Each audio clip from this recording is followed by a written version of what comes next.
Dramatic entrance, ladies and gentlemen, Tom Hiddleston. This is really nice. It's good, right? It works, right? Yeah.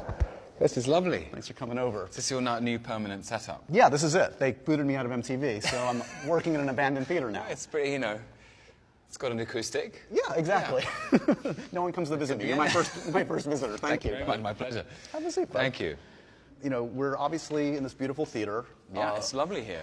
Very close to where you're going to be performing Betrayal on Broadway. A block away, I think. Your debut coming very soon. And it strikes me, I thought back, we've known each other for about 9 years, almost exactly 9 years. Wow. And our first meeting was at a much different kind of place. Yes. Comic-Con. San Diego Comic-Con. So I think that kind of speaks to the two ways your career have gone, the way you've balanced both. You have the Comic-Con life, and you have this kind of life. Yeah, exactly right. It's amazing to hear it put like that. Yeah, it's funny. It's life as an actor. Life as an actor in the 21st century. But for me, they're indivisible. They actually feed each other. Yeah. And the strange thing is that Kevin Feige first saw me act in a theater. Right. That was before anything else. He came to see Kenneth Branagh about the possibility of him directing Thor.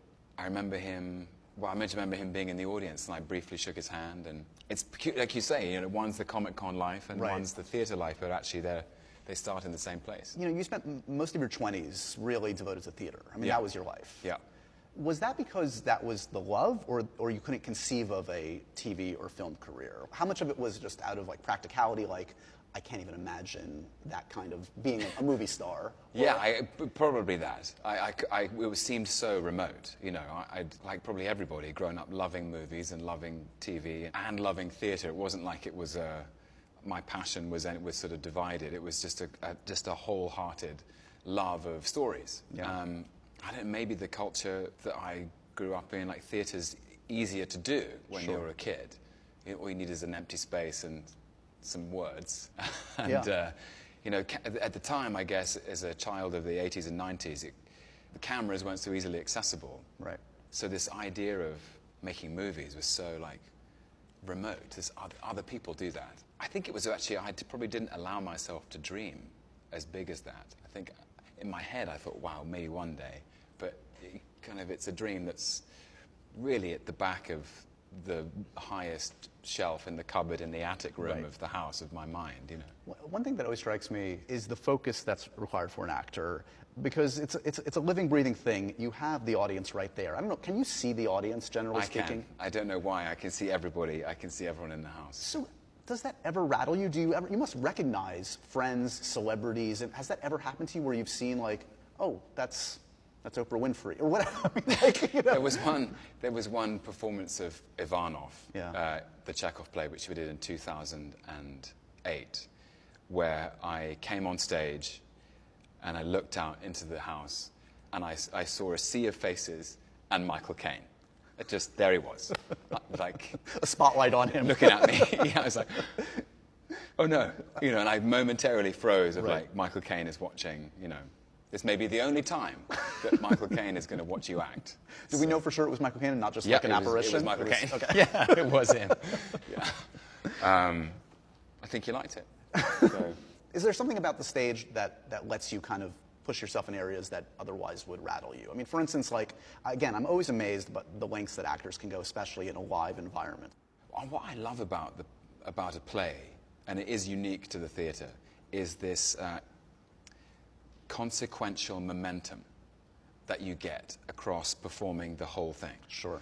And when I first started making films, I initially found that difficult, that you make a discovery in a scene, cut, and then it becomes a sort of construction site for half an hour, trying to sustain a integrated psychological reality for the character, so that if you're doing, let's take the first Thor movie, for example, some of those sequences at the end of the film between me and Chris Hemsworth were 7 or 8 weeks apart. Right. But in the movie, they're next to each other.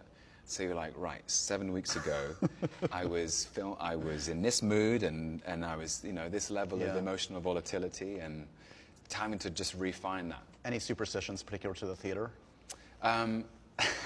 There's one. I'm thinking there's a warm-up game, which I think I've played almost every time, which is about, it's called Big Booty. Sorry? Big Booty. Ah, yeah. Yeah, that's what it's called. Okay.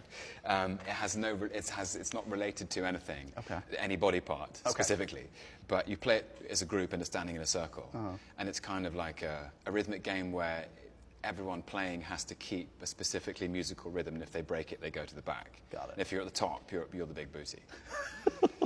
It's crazy. How often are you the big booty? In Betrayal in London, I was the Big Booty because I taught everyone the game. So people were like, God, this is so hard. So I managed to stay at Big Booty for like 3 weeks. And then Charlie Cox and Zoe Ashton, we've got to get Tom off the top. We've got to knock him off. So it became intensely competitive. Yeah. I know from experience what a master imitator you are. You can do seemingly any voice. Did that start young? Was that something? Were you imitating friends? I think it was. I've always been fascinated by sounds and by language. Long before we had, iPhones where you could make voice memos, I had a double tape deck, and I did my own. At the age of 8 or 9, I pretended I was a radio DJ, and I would do all the voices. So I would be like, now we're going to cut to Tina with the transport report with the weather, and I'd be like, hello, I'm Tina, and there's some rain in this, and it was crazy. But I think I've always been fascinated by how people present themselves, I suppose. You're going to make a life in New York for the next few months. Yeah. In terms of walking around with some anonymity, would it behoove you to adopt a different voice, whether it's an acting exercise or to maintain some anonymity? I've never done that. I think when I was preparing to play Hank Williams, I did a bit of that in Nashville, just to see if I could pull it off. Yeah. But then people would go, hey, don't I know you? And you're like, yeah, you do, probably. So it doesn't last for very long. But yeah, I'm looking forward to hearing the sounds of New York, for sure. Yeah. How many Benedict Cumberbatch autographs have you signed over I've the signed years? any, no. You've never signed a Benedict photo? I've never signed a Benedict photo, no. Because people, it's bizarre to confuse you two because you couldn't be more different, but you are lumped together still to this day a little bit. I don't know why that is. Maybe it's because of Warhorse or something. But I signed a Michael Fassbender photo. Why not? Yeah, why not? He's a very handsome man. So have the comparisons between you and Benedict ever rubbed you the wrong way? I mean, No. He's a very dear friend. I saw him last weekend. He's amazing. He's an amazing actor.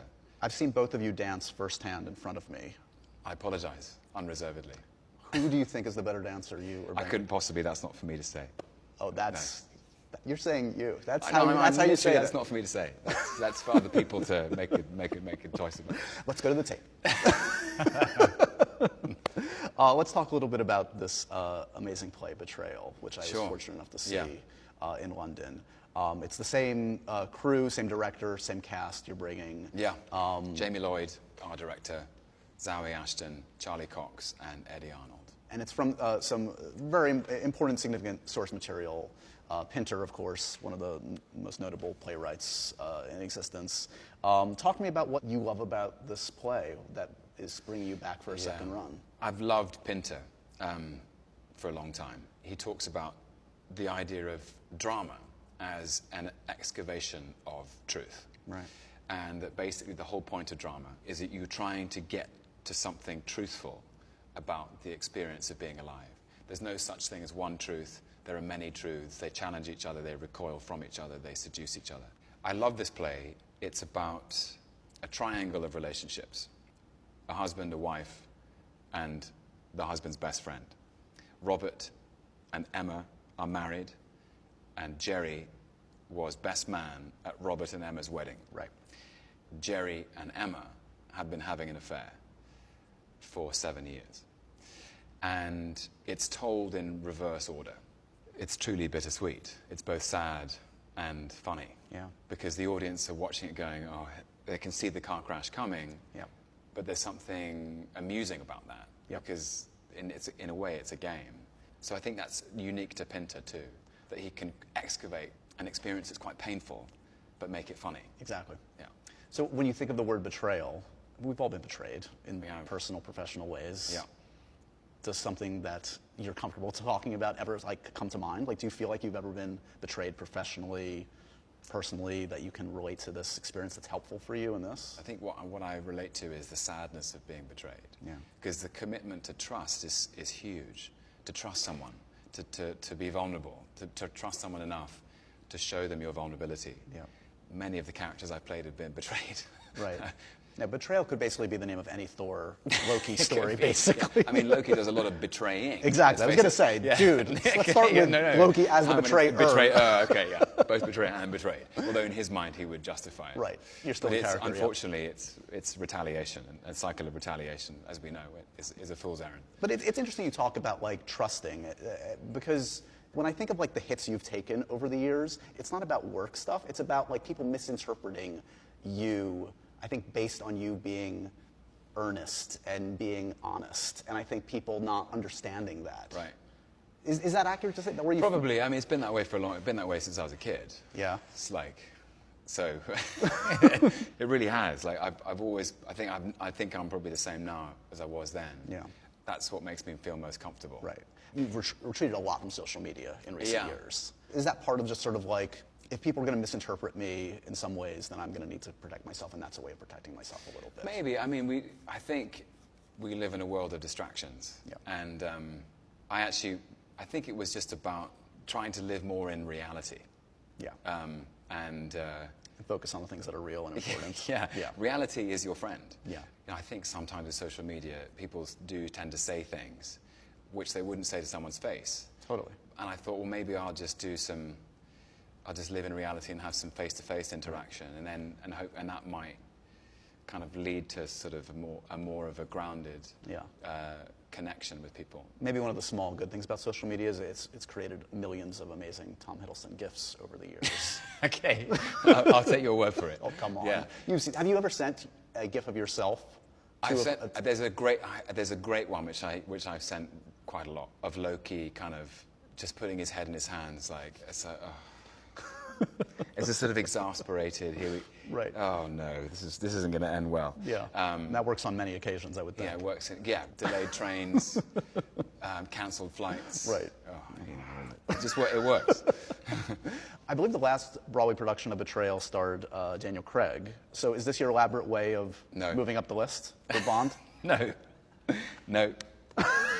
It's funny because I've talked to many actors. I've talked to Idris and others who are on these lists that are or are not real. You know, Daniel Craig still has the mantle, and a lot of them have the reaction you have, and I totally get it. Mm-hmm. Like, you don't want to feed the beast. You don't want to, like. That's basically it.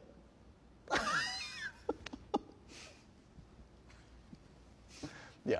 Wow. That's literally the only thing I can ask you about that would really make you shut up, I think. You ever daydream about that role? You must. I daydream about playing James Bond, and I'm not a professional actor. Okay. Let's talk about other things. After the play, you're going to be shooting your TV series. Yes, which I is am. crazy for a number of reasons. One of the crazy aspects is, like, ostensibly, you're going to do more of Loki in a few months than you've ever done in the 9 years prior. I know. Which is amazing. It's amazing. Yeah, 6 hours. Has there been a point where you legitimately thought it was done? Because we've joked about it over the years. I remember you mock cried on the carpet for Thor: Dark World. People still give me crap. They think I made you cry because you thought you were going to end. Did they really? Yeah. Oh no, it's a mock. Come on, guys. Yeah. I guess my question is, did you ever think the run was over? Yeah. 100%. I thought Thor: The Dark World was it. Yeah. And then there was the sort of altered ending. Right. But then it didn't seem, the Marvel Universe went off in quite a different direction after that. Yeah. So I didn't know if I was ever going to be back. Yeah. Infinity War was final.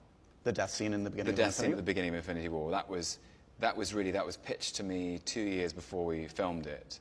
When I first went to see Kevin to talk about Thor Ragnarok. Right. And he was kind of telling me the story and the arc and Hela and the whole thing. Sakaar and the Grandmaster, he was just sort of telling me the loose bones of the story. The Russos were in the building. Yeah. And he said, at the end of this meeting, I'd love for you to meet Joe and Anthony. And they don't know what's going to happen in Avengers 3 yet, but they have their opening scene. And they're going to tell you what it is. Oh, gosh. Okay. So they told me, 3 years ago now, what happened, that opening scene. They were like, this is how we're going to start. And so I thought, well, I guess that's it then. So wait, they don't follow that up by saying, but the next movie, don't worry, you're back? I don't think they had that figured out at that point. So what about by the time you shot it? When you shot it, did Oh, you when know? we shot it, they knew, for sure. Yeah, yeah. And you so knew? I knew about the endgame piece. Okay. But I knew that in terms of Loki's journey, the arc was complete. Got it. At the beginning of Infinity War. And it was very emotional. Yeah. Like, Josh Brolin was really sweet. He was like, I'm sorry, man. You know? But also, bless them, Joe and Anthony were really like, this is momentous. Yeah.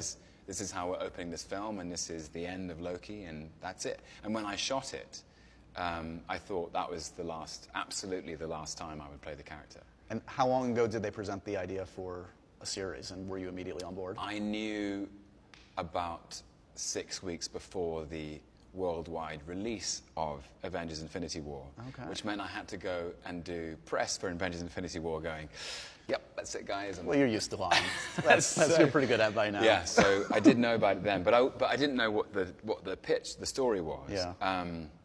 And I can share this with you, that working with them on what it's going to be, what the content's going to be, what the meat and potatoes of the story is going to be, the tone, the context, the different challenges. I mean, it is so exciting. Can we take it that we know a Rick and Morty writer's your showrunner, so is that indicative of the tone, that it's maybe a little more comedic than? Oh, there'll be humor in it for sure. Yeah. It's funny. Yeah. But there's also, it's the Loki of 2012, basically. Yeah. So he's not redeemed. Yeah. Right? So a little bit more of the nefarious. That's where he godness starts. Okay. Yeah. But by the end of the 6 hours, he's... Well, he's in a whole other You would hope. set of challenges. But it's really interesting. So I feel like I know him. I've been playing him for 10 years now, and that's crazy to me. And but by the time it's out, I'll be 40. And when I was cast, I was 29. That's crazy, yeah. Which is a great chunk of my life. Yeah. Somebody else can do the maths. I think it's just over a quarter. But the point is that there's this sense of, I know this character now, I feel that the audience knows him, and playing him truthfully, but presenting him with new challenges, which then have to change him in different ways, is the most exciting aspect of it. Yeah. So there's this, you've got his very specific gifts, his intelligence, his treachery, his mischief, his magic, and then seeing him come up against more formidable opponents, the like of which he has never seen or known. I wish I could tell you what happens, but I can't. I can't wait. A couple rapid fire things for you. Okay. Do you remember the first, I don't know if it would have been rated R back in where you were from, but the first kind of like adult rated film you saw as a kid was? Terminator 2 Judgment Day. Nice. Is there a movie that you'd be ashamed to admit you've never seen? Yeah, I've never seen Wings of Desire. Okay. Oh, Vendors, yeah. Okay. Yeah. There you go. Best celebrity that you've ever karaoke'd with? Eddie Redmayne. Really? Oh my God. Have you seen Les Miserables? No, I'm not surprised. Of course he's a great singer, but... Yeah. I saw him sing A Whole New World in Aladdin once, and it changed. Everyone had to stop after that. They were like, well, we can't go on. Have you ever cried at the news that you've gotten a role? No, I don't think I've cried. Okay. But I had to sit down on the pavement, the sidewalk, when I got cast as Loki. I just had to sit there for a little bit. Have you ever cried at the news that you haven't gotten a role? No. Last TV show you binged? Guessation. Oh, that's a good one. Oh, New season's about to start. can't wait. Would you like to see Chris Evans star in a Avengers musical? Yes. I mean, you guys have a lot of musical talents in that cast. Yeah. Literally almost everybody. There's a lot of tap, I feel. Like Robert Downey's, he's a tapper. Is he? Well, Doesn't he tap in Chaplin, I remember. Chaplin? Yeah.